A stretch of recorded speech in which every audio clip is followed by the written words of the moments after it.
একটা সন্তান যখন প্রাপ্তবয়স্ক হয়, সে যখন উপার্জন করে, তার সকল টাকা আর পয়সা এনে মায়ের কাছে দিতে হবে, বাবার কাছে দিতে হবে, তারা যা খুশি করবে না। শরীয়ত এটা বলে না। শরীয়ত বলে সম্পদ যে উপার্জন করেছে এর ব্যাপারে অধিকার একমাত্র তার। হ্যাঁ, উপার্জিত সম্পদ থেকে মা চলার জন্য, মা বেঁচে থাকার জন্য, সুস্থতার জন্য, চিকিৎসার জন্য যেটা প্রয়োজন সন্তান হিসাবে সাধ্য অনুযায়ী, মায়ের নিজের না থাকলে বা দেয়ার মধ্যে ব্যবস্থা না থাকলে অবশ্যই সন্তানকে সেটা গ্রহণ করতে হবে। আর স্ত্রীর সর্বাবস্থায় স্বামী হিসেবে স্ত্রীর ভরণ পোষণ এটা ব্যবস্থা করতে হবে। এর বাইরে উদ্বৃত্ত টাকা সেটা ছেলে কি মাকে উপহার হিসাবে অতিরিক্ত দিবে, না স্ত্রীকে দিবে, না কাকে কত দিবে, নাকি আদৌ কাউকে না দিয়ে নিজের অ্যাকাউন্টে রাখবে, এটা একান্ত তার ব্যাপার। এখানে শরীয়ত মা বাবাকে ইন্টারফেয়ার করার অধিকার দেয় নাই সেইভাবে যেভাবে আমাদের অনেক মা বাবা মনে করেন যে তাদের অধিকার আছে। ছেলে বিদেশ গেছে, উপার্জন করে টাকা পাঠাবে সব বাপের নামে মায়ের নামে, তারা যা খুশি করবে, তারা সেখান থেকে বৌমাকে যা দেওয়া দিবে আর যা দেওয়া দেওয়া না দিবে না। এভাবে আসলে ইসলাম মা বাবাকে এতটা অধিকার দেয় না যে সম্পদ সারা জীবন যা কামাই করবে সব বাবা মা যা ইচ্ছে তা করবে কিনা, এই সম্পদ অনেক মা বাবারা জানেন না এবং এখানে অনধিকার চর্চা করেন। সন্তান হিসাবে অবশ্যই মা বাবার সামনে যত বেশি সম্পদ যত বেশি সম্ভব নিজেকে বিনয়ী করে তুলবে, সমর্পণ করবে, তাদের কথা মতো চলার চেষ্টা করবে। তাদের লাগবে 10 টাকা, সম্ভব হলে 15 টাকা দিবে।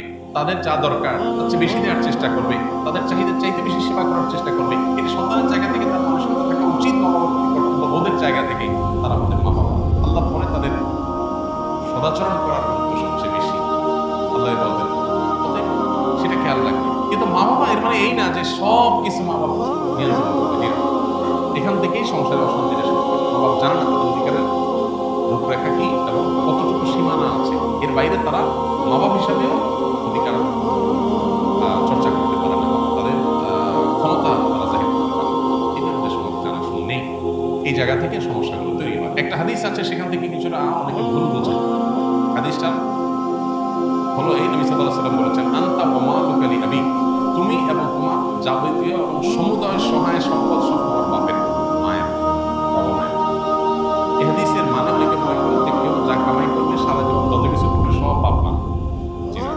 এই হাদিসের ব্যাখ্যা হলো, তুমি তোমার উপার্জিত সম্পদ এখানে তোমার বাপ মা, অর্থাৎ তাদের খরচ খরচার জন্য যতটুকু দরকার ততটুকু তোমার এখান থেকে নেওয়ার অধিকার তাদের আছে। এখানে সমুদয় সম্পদ বোঝানো হয় নাই। যদি সমুদয় সম্পদ বোঝানো হতো তাহলে জাকাত তো বাপ মার উপরে বর্তাইতো, ছেলের উপরে বর্তাইতো। কারণ সম্পদ যদি একজনের হয়, জাকাত তো আরেকজনের উপরে বর্তাবে না। এরকম আরো বহু প্রশ্ন তৈরি হয়। এই জন্য এই হাদিসটার ব্যাখ্যা আমরা অনেকে ভুল বুঝি এবং এর ফলশ্রুতিতে অনেক মা বাপ একটু বাড়াবাড়ি করেন, সীমা লঙ্ঘন করেন এবং সেক্ষেত্রে স্ত্রীর সাথে ছেলের দূরত্ব তৈরি হয়। এইগুলো আমাদের ব্যালেন্স করতে হবে। এবং একইভাবে আপনার সম্পদের ব্যাপারে স্ত্রীরও এই মানসিকতা থাকতে হবে যে স্বামী তার উপার্জন করার পর আমার ভরণ পোষণ ঠিকঠাক মতো দিচ্ছেন কিনা। যদি দেন, এরপর বাকি সম্পদ তিনি কি করবেন? তিনি কি তার মাকে দিয়ে দিচ্ছে অতিরিক্তটা, তার ভাইকে দিয়ে দিচ্ছে, বোনকে দিয়ে দিচ্ছে? আমার যদি মাথায় আমার দরকার নাই, হেডে নেওয়ার দরকার নেই। বেশিরভাগ মহিলাই অহেতুক পেরেশানি করে নিজেও কষ্ট পায়, সংসারটাকে অশান্তি পায়। আমার পরিচিত এরকম আত্মীয় স্বজনের ভিতরে এরকম মেয়েদের কথা জানি যে স্বামী লক্ষ লক্ষ টাকা ধরা খাচ্ছে, কোথাও কাউকে দিয়ে দিচ্ছে, কোনো ভাবনা নেই।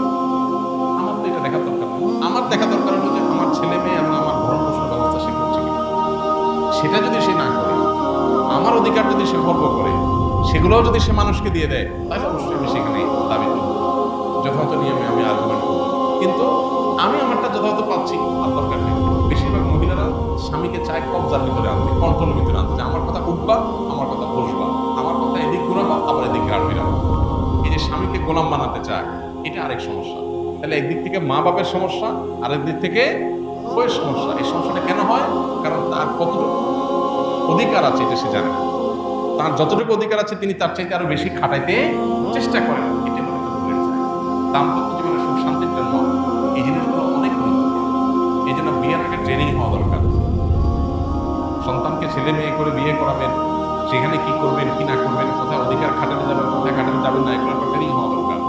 আমার অনেক দিনের স্বপ্ন ইনশাআল্লাহ এরকম একটা ট্রেনিং ডেভেলপ করার, যে বিবাহিত সব ছেলে মেয়েরা এই ট্রেনিং করবে। ডে লং ট্রেনিং হবে, পাওয়ার পয়েন্ট প্রেজেন্টেশন হবে, যে তারা দাম্পত্য জীবনকে সুখী করবার জন্য তাদের কোন কোন পলিসি পদ্ধতি অবলম্বন করতে হবে, চ্যালেঞ্জ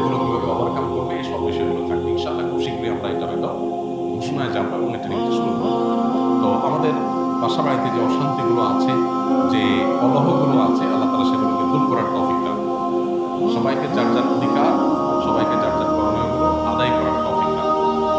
আমাদের বোনদের যারা স্ত্রী হয়ে কোথাও কারোর সংসারে আছেন, কারোর সাথে দিনাতিপাত করছেন, সেখানে নিজের অধিকারের চাইতে বেশি অধিকার খাটানোর চেষ্টা তার করা যেন উচিত নয়। ঠিক একইভাবে মায়েদের, বাবাদের উচিত নয় সন্তানের সম্পদ এবং উপার্জনের ফলে অতিরিক্ত মাথা ঘামা। কোনো ছেলে বউয়ের পেছনে টাকা একটু বেশি খরচ করে, একটু বউ পাগল বেশি হয়। মা বাপ হিসাবে তাদের দায়িত্ব হলো সন্তান সীমা ছাড়াই গেলে তাকে সুন্দরভাবে বোঝানো যে বাবা ব্যালেন্স করো, পরিমিত হও, হিসাব নিকাশ করো, অতি পাগল হয়ে যেও না। এরপর যদি দেখা যায় যে না ছেলে ভুল বোঝে বা মা ভুল বোঝে, বাপ মা হিসাবে তারা তাদেরটা পাচ্ছে কিনা তারা দেখবে, বাকিটা নিয়ে মাথা ব্যথা করবে না, বরং আল্লাহর পরে হাওয়ালা করে দিবে। কারণ বিয়ের পর বিশেষ করে কয়েক বছর পর্যন্ত, একটা নির্দিষ্ট সময় পর্যন্ত এই পাগলামিগুলো ছেলেরা করে। এরপর আস্তে আস্তে হুদিস ফিরে আসে, মাথায় ব্যালেন্স হয়, তখন সে আর আগের মতো পাগলামি করে না। এই টাইমটাতে মা বাবার সহযোগিতা করতে হেল্প করতে, মা বাবা এখানে এসে জোর খাটাতে গিয়া অশান্তি সৃষ্টি করে দিলে